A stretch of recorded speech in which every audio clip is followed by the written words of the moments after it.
And for leaders, it is important to understand because how they drive their teams is going to be defined by what is their own understanding of sustainable leadership. So, what is one point in the leadership which you like to throw of handling young people by mature individuals and vice versa? To my mind, one of the key traits of a leader, especially from the perspective that you're mentioning, connecting better with different age groups or different mindsets or different cultural authenticity. If there is honesty in a person, if the relationship is based on authentic connection, it is possible to forge a bond even if the person is very, very different. Number one, that you need to be authentic, walk the talk, or at least be genuine in your approach, and being open to ideas, not to be critical about things, why he's telling me that.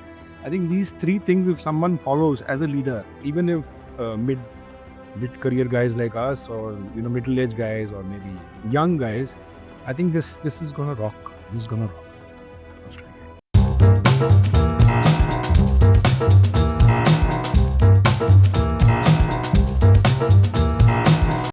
Welcome, guys, to the Book Nerd Authors Agency podcast.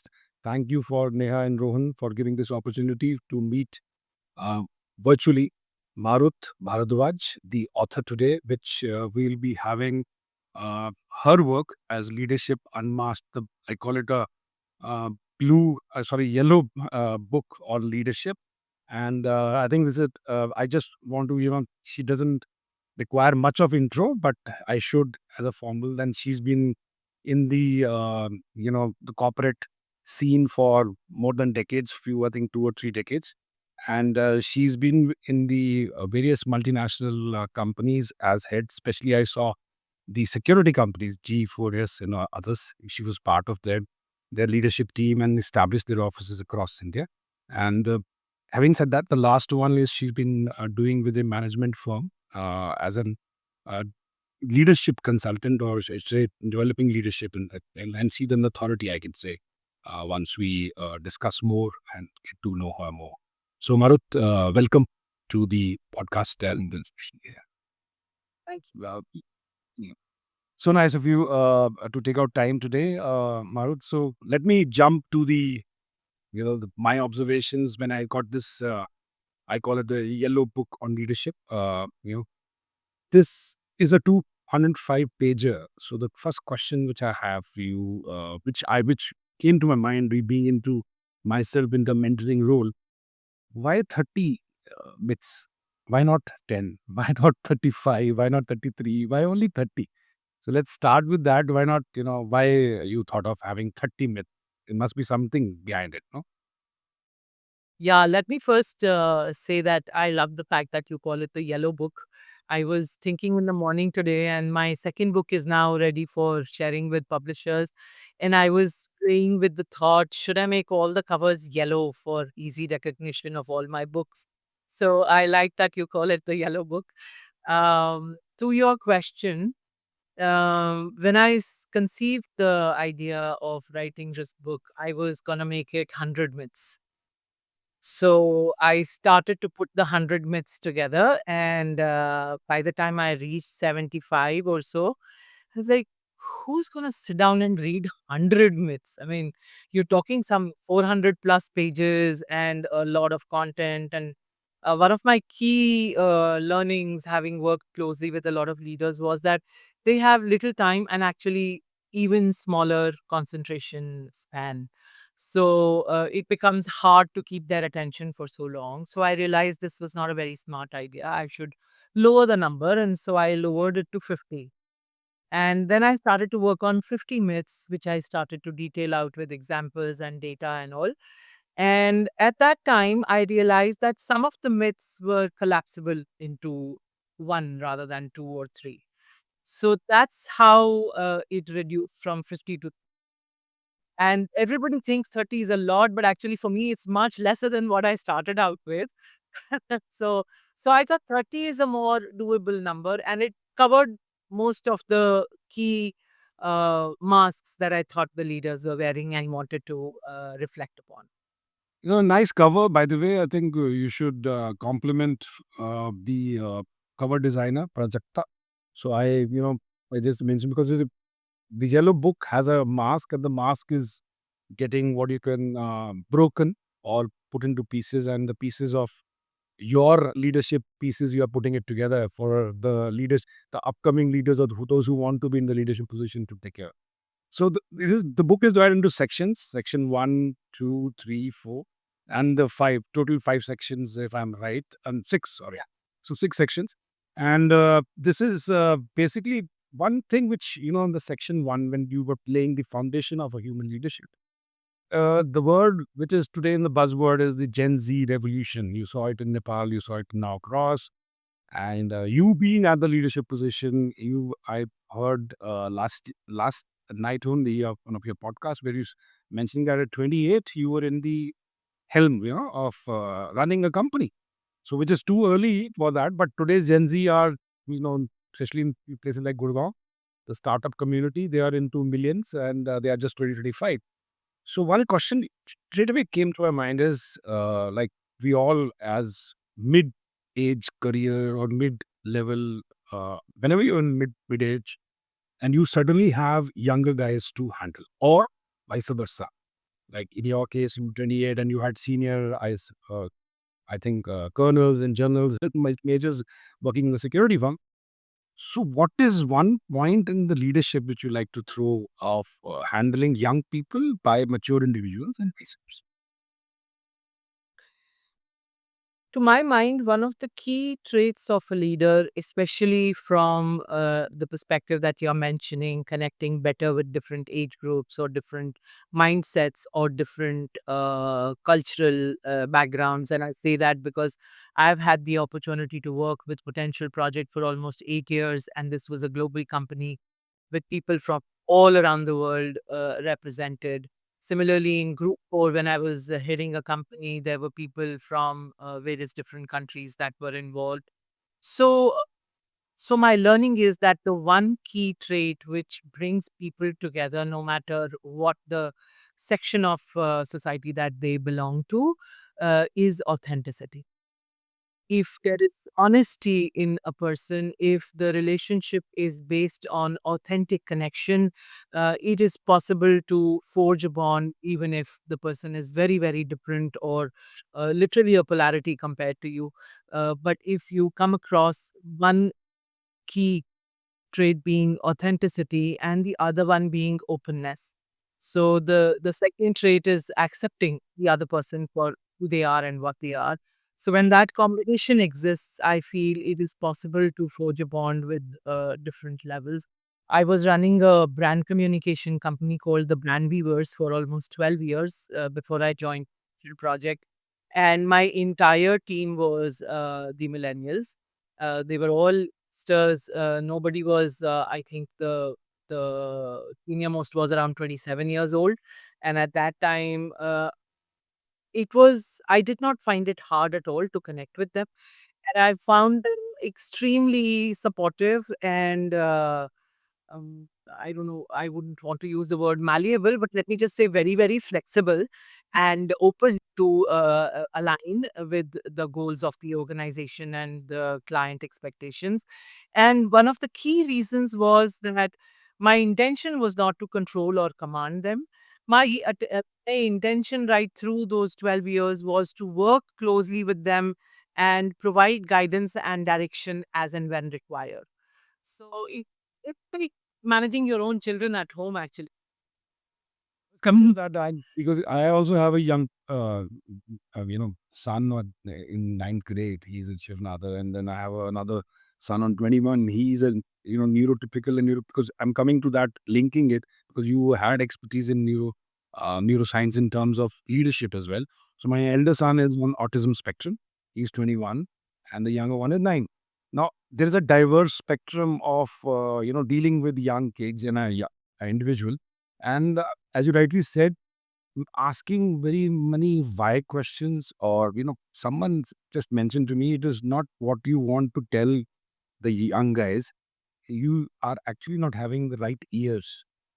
There's something very deep. It's not that top down, the typical autocratic way. I'm your boss, you take it. I'm your father, you take it. This is what I'm. ceremony like a thing. But there's more of you are need to have the right kind of ears. And which you rightly said, it is openness and authenticity which only takes care of that. Absolutely. Yeah. Mindful listening is critical to force that connection. Oh, the listening is something, we all want to talk and rarely want to listen. But in those who listen, I think the biggest trait which I found as a leader in terms of developing new leadership was to listen more and ask more pertinent questions rather than giving more gyan, because everybody knows gyan to aisi barbar hai. So I think being real, the same section, and we are further going to the myth. I think I've noted on the fourth, yeah, the brave art of being real. Then coming to your section two, this covers the foundation. And I think what you just rightly said on authenticity and openness, this puts a foundation for a good leadership. Then prioritizing conversation courageous, like something like brain trust, which you have mentioned. Yeah. It's very difficult these days, Maru, to counter criticism, negative comments, or something on that sort, where many multiple companies are today having, like earlier they were used to call an open door policy, or you want to really contradict me and then do it. Does it really happen in the leadership ego equation? Is it really suits that? What is your opinion about it? See, especially on the subject of courageous conversations, when I was a part of Potential Project, we did a lot of work in this space. They actually created a framework. Rasmus Hugart, who's my mentor and also the founder and MD of Potential Project, has written a book called The Mind of the Leader. And in one section, and then he went on to write Compassionate Leadership, How to Do Hard Things in a Human Way. And in this book, he actually created a framework for courageous conversations.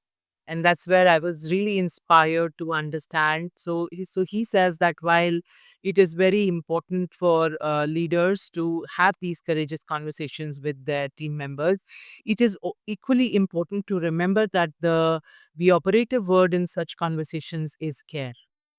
Yes. So it is about caring candidness, it is about caring courage, it is about caring presence, and it is about caring transparency. So when the leaders are able to maintain that sort of care in the conversation, so you very rightly said, if the intent is to be critical and find faults or blame, then of course there will be conflict, there will be defiance, or there might be offense, and then the leader has to work with all of that.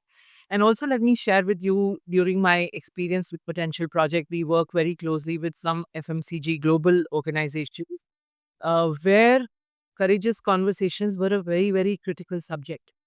And the reason for that was that the leaders were shirking the responsibility to have those conversations at the right time. So when it was time for appraisals or, the final feedback at the end of the year or promotion discussions or reorganization, the employees were extremely uh, reactive to the way the feedback was coming, because at the right time the correct feedback had not been provided to them. So we ran multiple training sessions for the very senior leaders in the organization, supporting them to understand how they can have these conversations and what is the impact of not having these conversations at the right time. And even within the projects, if there is a project going on and let's say there is delays or there are some quality issues that are happening, or somebody is not playing the role that they were meant to play, if these things are not addressed at the right time, and when the damage happens, then in retrospective, you start talking about who did not do what. That's how we end up, paying at things. Yes, post. So it's really important to have these courageous conversations at the appropriate time in within a certain time frame. And also not just when it comes to these difficult conversations of laying off people or giving tough feedback, etc., but even in our everyday leadership scenarios, we need to have these courageous conversations to motivate and poke people into providing their best. It is very easy to get into a comfort, and I've seen this in many large organizations, the culture of being nice. Everybody's really nice to each other. They say good things. Nobody blames nobody. It may happen behind their back, but within a meeting or in the presence of the others, always good things are being said. But the fact is that when this continues to happen for a long time, it leads to complacency. It leads to this false sense of comfort that I'm doing a great job, everything is perfectly okay, and there is no need to strive further. So it is important for the leaders to push or provoke their teams into their best output. And to be able to do that, sometimes these courageous conversations become critical. Yeah. I think workplace conflicts or difficult to deal stuff like layoffs or any kind of disciplinary issues also is actually an opportunity. We take it as defensive, we become defensive. What should people, and believe you me, many times we start thinking as being you also a lady and like a motherly or a fatherly kind of behavior from a manager. So, but what happens is we can be empathetic and kind towards people, be sensitive to the feelings, but at the end of the day, you are also driven by the top lines and the bottom lines. You have their own KRAs to be achieved. So, a professional like my previous boss, Mr. Matthew, used to say, there's a very thin line difference between being assertive and being aggressive. So, a manager's attribute has to be dwell towards more assertiveness in his communication, whereas we becoming aggressive in terms of just because our designation will not fetch, and especially for this new generation, this doesn't work because for them, relations will be just like a maybe jiffy, they will be away, and then you are stuck in nowhere and to the competitive way. Absolutely, I think this is a very valid thing, and again, when I went into the book, I think this is number 16, The Myth, The Paradox of Overwork. We all glorify being busy, isn't it, these days? And there is something of time management, or we always be saying मेरे को तो सांस लेने की फुर्सत नहीं है. And I believe someone who says that I don't have even time to take breath, he is the most vela person on the world, because it doesn't have, because that is a subconscious way you do that. And I always believe that it is the priorities which we keep, for that they can take time, and for that. So I think on this, if you want to throw some light, it'll be very nice for the audience to learn about the glorification of busy as a Yeah, that manager. point you picked up, it's a very critical one. And you're right. This whole I am so busy, I have overlapping meetings. This is worn like a badge by people now. And again, going back to potential project, because that's where my big learning comes from, since I work with a lot of leaders as a part of potential project. They created an acronym called PAID reality. So PAID stands for pressure, P is for pressure, A is for always on, I is for information overload, and D is for distractions. So that is the reality that we live in, and this is very similar to what we call the VUCA world, more right? So it's the same thing. And what this goes to show us is primarily the fact that we are working in an environment where work never stops. Now, our devices, the mobiles, the laptops, etc., have made sure that there is no line drawn that this is my workspace and my work time, and now this is me time or my family time. Everything is now blurred into one another. And the work style and expectations over the years, because of the availability of these tools, has become such that you are expected to be available for work or for emails or responses, etc., at all times. Most organizations do not have a clear policy in terms of response expectations. So it is assumed that if somebody is asking me a question, they are expecting that I respond as soon as possible. The other problem is the multiplicity of tools available. So somebody will write you an email and also drop the same message on Slack and then send you a WhatsApp as well कि कहीं ना कहीं तो पढ़ ही लेंगे तो जल्दी से जवाब दे दे. So the result is that we end up not having any boundaries and working at all hours, responding to everyone, everything. The other problem that happens is the dopamine kick that we get from responding to an email or checking an email or just reading something instantly at that moment. So all of these habits are taking us away from focus. As you know, a lot of us used to do a lot of reading when we were young people in college as well. There was this culture of reading a lot of novels and books and all that. Now you hand over a book to anyone, 15 minute के बाद they will fall asleep, right? Concentrate नहीं है, attention span नहीं है. The ability to stay with something or do deep work has become harder and harder. And I have read some data which says that 47% of the time, if even when we are doing deep work, important work, consciously sitting down to do something, 47% of the time our mind is wandering. This is a scientific research, right? Which means that even when we are focused consciously, we are actually productive only around 50% of the time. And the other fact which is really critical to understand is that uh, once you are distracted from deep thought, you will take at least 23 minutes and 15 seconds to come back to the same level. So now, if you look at this data, it clearly shows the damage that it does to our work. No wonder we end up overworking, because to do our usual set of work, because of the distractions, it takes us so much effort and time to really get that focus back where we are able to achieve what we have to achieve. The other end of the spectrum is about how we are damaging ourselves as human beings, as family members, by working in this manner. So the work may be a lot in terms of volume today, but we are not realizing that this is a short-term approach. This is not sustainable leadership. Over a period of time, the anxiety, the overwork, the tiredness, the exhaustion, the burnout is all going to lead to a point where you will hit a plateau and then start dropping downwards if you continue to work like this.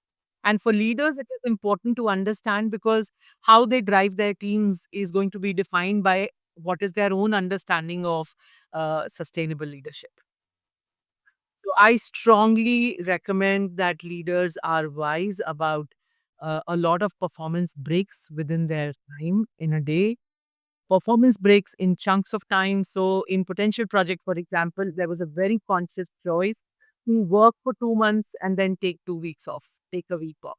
This was encouraged by the organization. Go for it, take a break, spend some time with your family. Every year, twice, the organization would completely shut down and say, no emails. Nobody is expected to answer anything over this period of time. Want the partner to be effective in this, no? We say, think or where you need to be really cut off from the stuff. Very good. Right. But this is important because people got to spend time with their families, found me time to really, hone themselves as human beings and not just as professionals. And and this is now my personal perspective altogether. I feel that we have forgotten that we started this whole as a society, as a civilization, we started to work to earn money. When and how along the way, our entire sense of self worth is now based on the work that we do.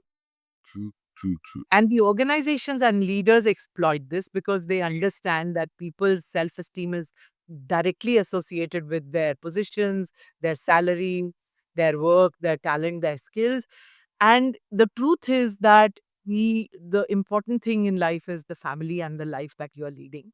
This is just a tool, a way to support that.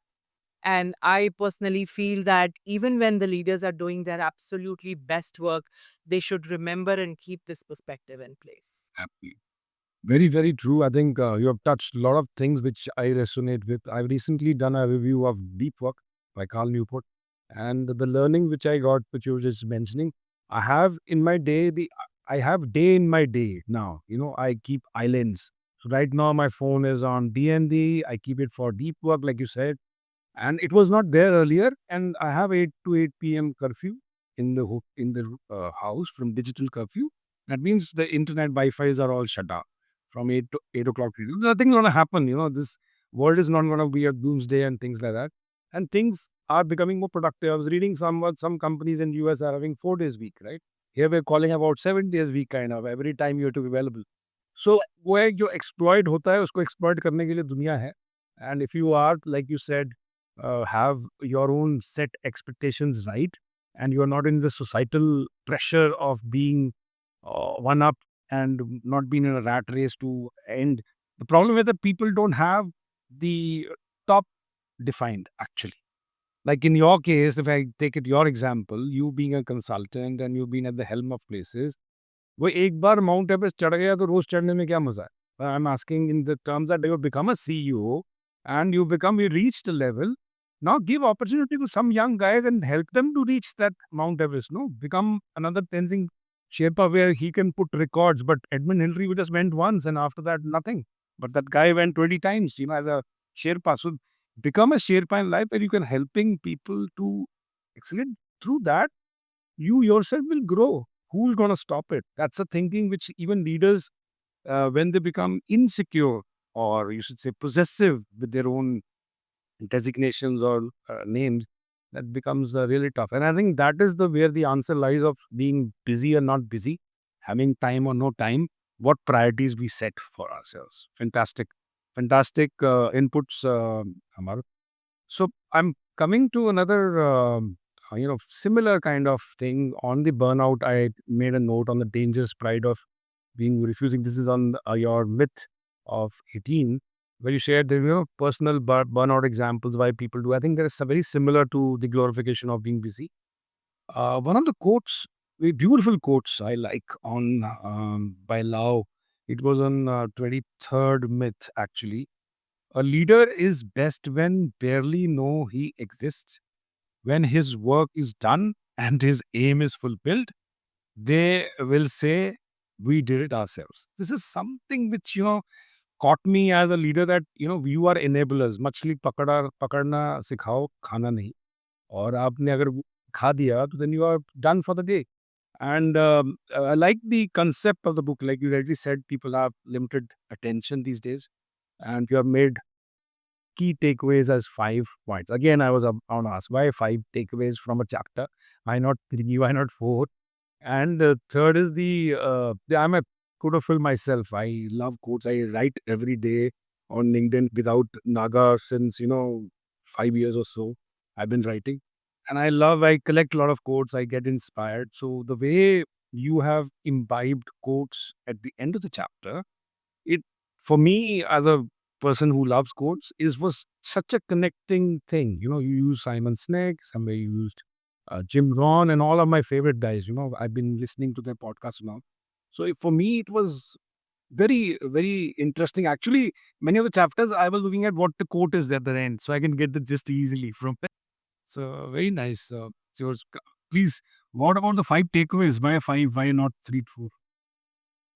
Yeah. So, firstly, about the quotes, when I was designing this book, I wanted to make sure that everybody is able to get something out of it. So, if you see the chapters are small, I have kept the chapters very easy and quick to consume. I have given a lot of examples of leaders that you can recognize who are sort of celebrities for having been well known for the work that they have done globally. The third thing that I have used generously right through the chapters is data and research. The fourth thing was the key takeaways, because some people don't want to spend hours reading the examples. They would rather just quickly understand the gist of what it says and then, okay, tell me what should I do. So, while this is not exactly what you do, but this is like, okay, these are the things you keep in mind about this subject. And that is enough if you do to get into it a lot. And finally, the quotes, because these quotes are going to be the sum total of the learning in a single line. So if somebody wants to be even more succinct with that, then they can just get that. Really, very nicely curated because you took those quotes. I'm sure it must have taken a lot of time even to think of which quote to be put at the end of the chapter because it is not easy to correlate every quote with what you are thinking. And then coming to this is fantastic. I think really I have now understood because the format is such that you continue to have the 5 takeaway things because maybe in a chapter there is 2 or 3, but as you said, you had a lot of data which you wanted to concise and really appreciate I that. know you're right. Five didn't have any logic behind it. Yes, man. The comprehensive. And as yeah, yeah.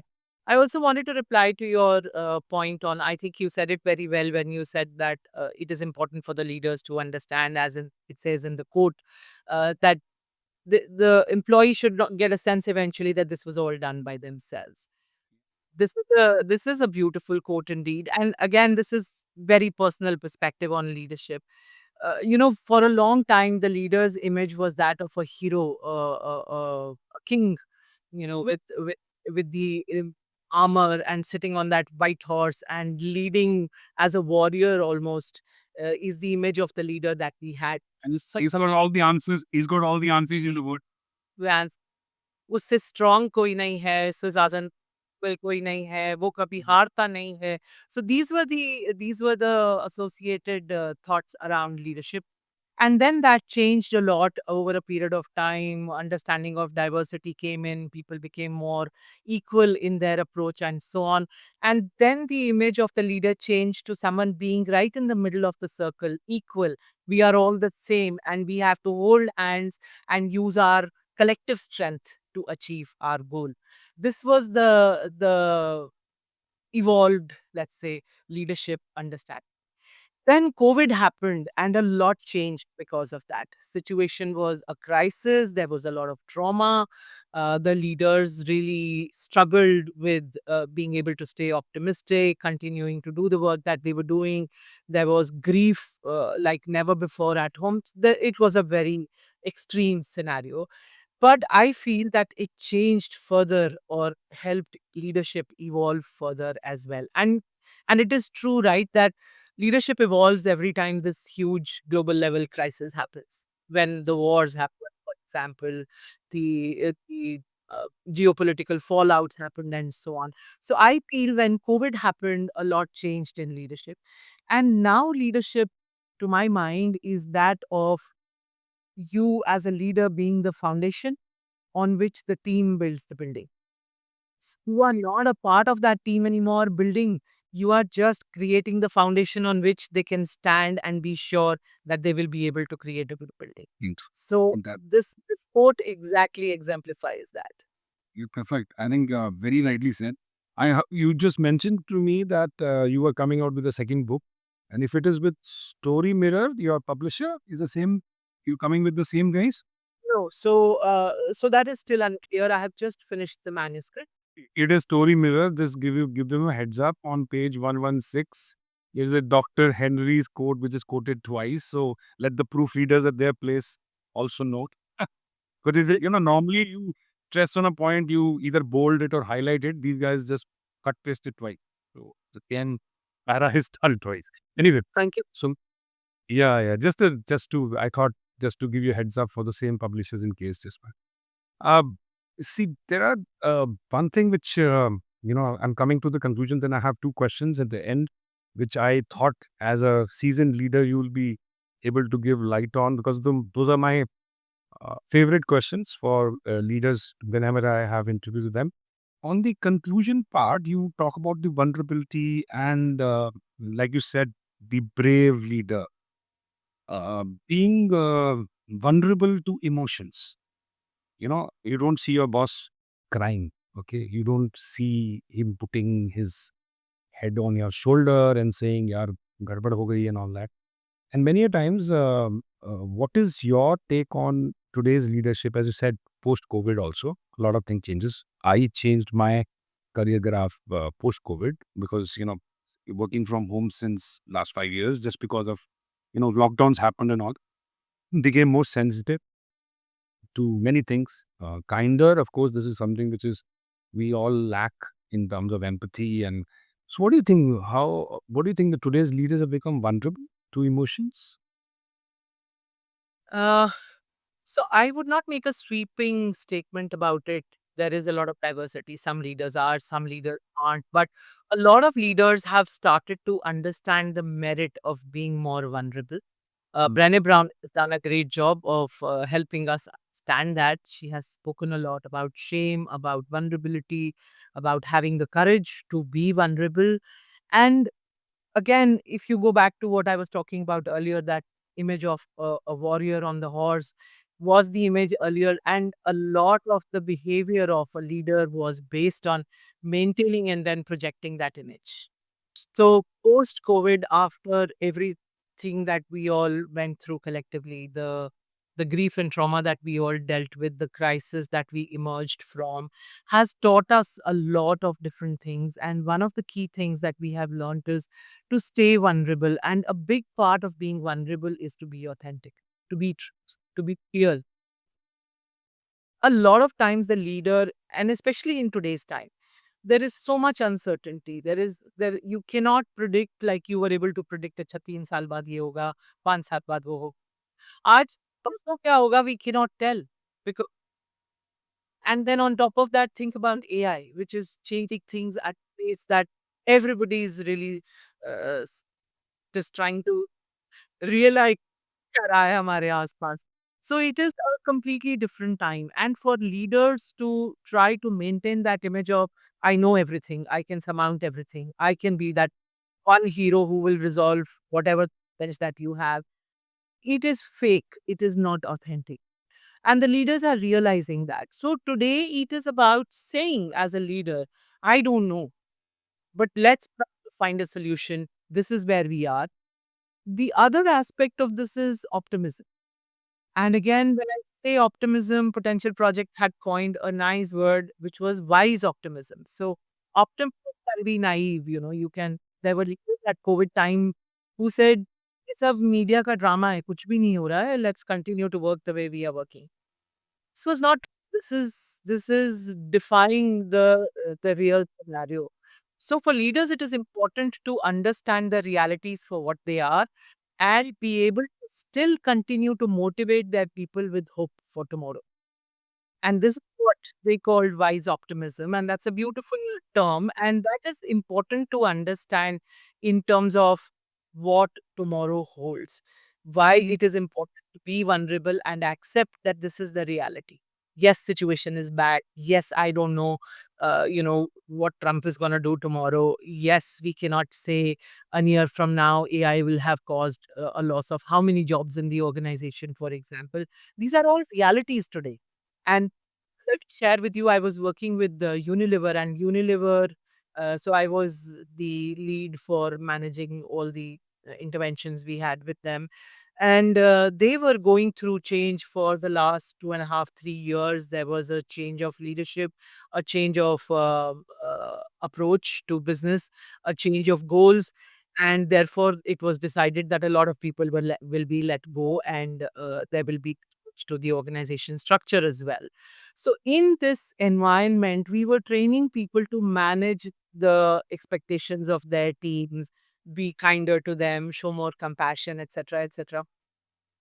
And some of the leaders who were participating in this got up and said, "How do you expect me to be compassionate जब मुझे पता ही नहीं tomorrow I will be in this job or not?" मुझे अपना पता नहीं है, आप कह रहे हो कि मेरे को अपने एमपी की पोटी ध्यान रखना चाहिए। Those are the realities that the leaders are living today. So You always call that still take care. हमारा नाम तो नहीं आया कहीं एक्सेल शीट में कल सुबह। exactly. So that's the vulnerability where he says, I want to make sure I support you the best I can, but trust me, I don't know whether I'll be there tomorrow. Morning, aeronautic. Maybe that is also part of a vulnerable leader. Again, not giving false hope कि सब ठीक है, डूबते हुए जहाज में कोई दिक्कत नहीं है, आप लोग सब तैरते रहोगे. And there is also a angle to it that becoming, I think, again, coming back to those assertive and aggressive lines, that empathy or becoming open, vulnerable, उसकी भी एक line draw करनी चाहिए, because many a times, and especially some guys definitely have some, I don't know, many a time happens that people take ulterior motives about of your vulnerability and things like that. Yeah. And that goes to the, so I think there also leader can draw line. And I'm very, I just want to quote your conclusion there, redefining leadership for a human-centered future. Vulnerability fosters trust, failure fuels growth, and relinquishing control creates space for collaboration and motivation. This is so good, when I saw this, these three things, it actually summed up the entire book so well, that you, like you said, being authentic, number one, that you need to be authentic, walk the talk, or at least be genuine in your approach, and being open to ideas, not to be critical about things. Why he's telling me that? I think these three things, if someone follows as a leader, even if mid career guys like us, or middle aged guys, or maybe young guys, I think this is gonna rock. This is gonna rock Australia. So I have just two questions, and this is something which normally in boardrooms and whenever there are CEOs being hired, this is one question which I always have with me. So I'll ask you this: how did you manage? You had, of course, the setbacks. क्या होता है कि हर एक leader की life में एक setback, एक failure या कोई ऐसी चीज, fiasco we can call it, आपने भी कभी ऐसा इतने बड़े करियर में देखा होगा? आपका अगर कोई एक ऐसी चीज, ऐसा incident you want to share, and how actually you manage it, how do you sail through that particular, if you can give by example, will be giving a very good leadership perspective of, you know, of how to handle things when something goes really bad, and what you did about it, if you can through some. So,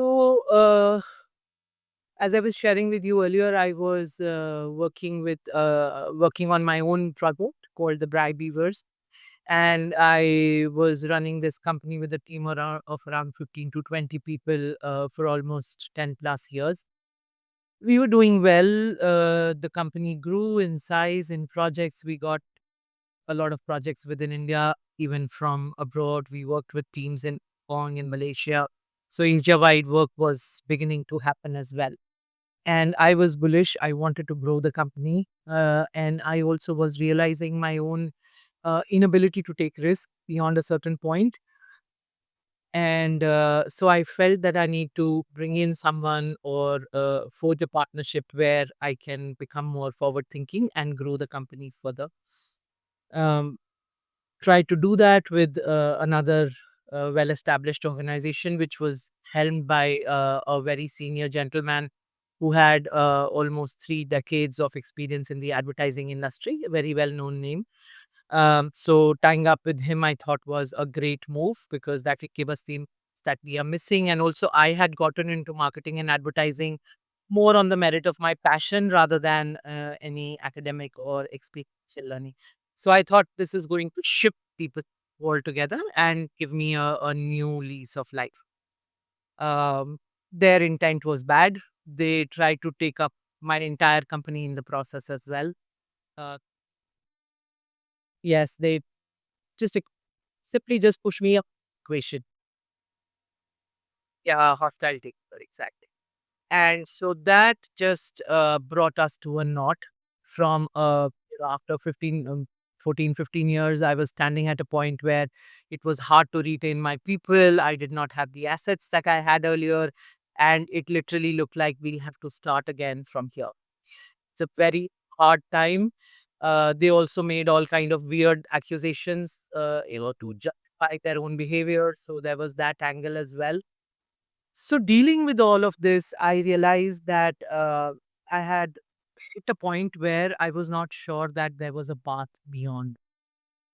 And I have a learning which I have followed all my life. When you face this kind of a block, Right. to my mind, it is time to take a turn. It's a call out to you. It is A time. sign. It's a sign, it's a sign that this is done. So get to another. And at that time, I decided to launch an event called Mindful Leadership India. So I went to the US. I met up the folks who used to run this event in Washington.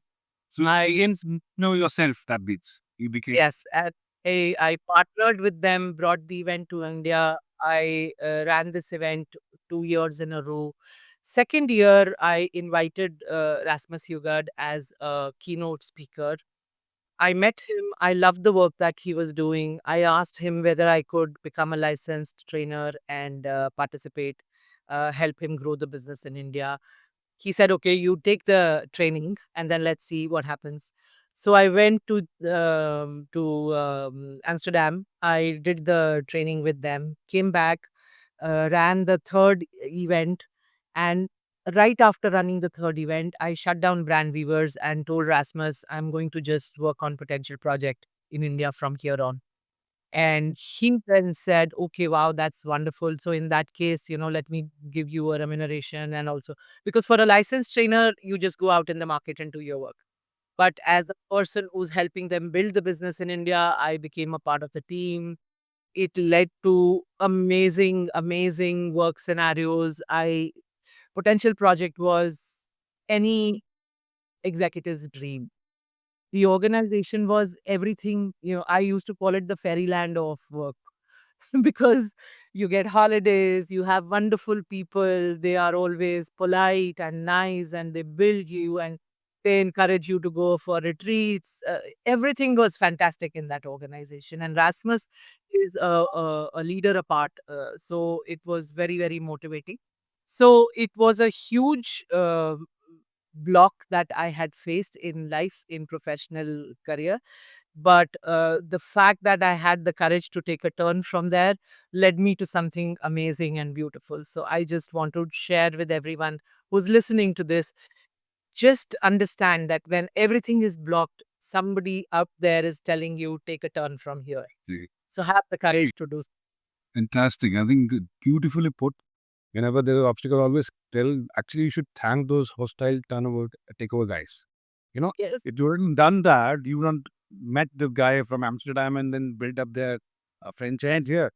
And I always say life में हमें अच्छे लोग मिलते हैं, बुरे लोग मिलते हैं, अच्छे बॉसेस मिलते हैं, बुरे बॉसेस मिलते हैं। अच्छे बॉसेस ये सिखाते हैं क्या करना चाहिए, बुरे ये सिखाते हैं क्या नहीं करना चाहिए। तो सिखाते बस दोनों ही हैं। So it's a learning and if I used to always we think very small. If this guy has done bad to me, he's not given me a promotion, and then he was a roadblock in my career progression and all. Actually, they also aided in a way that if we were so complacent with the same thing, you will not seeing the outside world. And the world was there with open arms to welcome Magd. By the way, beautiful name. I didn't knew the meaning of the Maru. I came to know it, wind of god of winds. And I know your book is gonna, throw a lot of wind away from people's mind, which is cluttering, or the air, which is not very toxic like our NCR air, and which is of uncertainty, of of what do you call insecurity, of jealousy, of something. We should all clear those air, and there is nothing I can वो मेरा था ही कुछ नहीं तो छूट के क्या जाएगा? जब आप आए, आपके पहले किसी ने मिट्टी के ढेर से महल बनाया, फिर वो मिट्टी का ढेर हो गया, फिर कोई और आएगा, वो मिट्टी का ढेर से महल बनाएगा, things will go on and life will continue such a positive note and the example which you gave. Thank you for sharing your personal example, Marut. I think really appreciate. That's what I believe in genuine authors with. There is one part of marketing or going gung-ho about your own self, but there is also one part which also tells that how genuine you are in your approach. And I'm sure Leadership Unmasked, guys, if you want to grab a copy, please do it. It's a good yellow book on management, and then Marut's going to come on the second one, and definitely I'm looking forward to reading it as well. And I found it interesting, and I'm sure you guys will. Thank you so much, Marut, for your time today. Thank you, Gagan.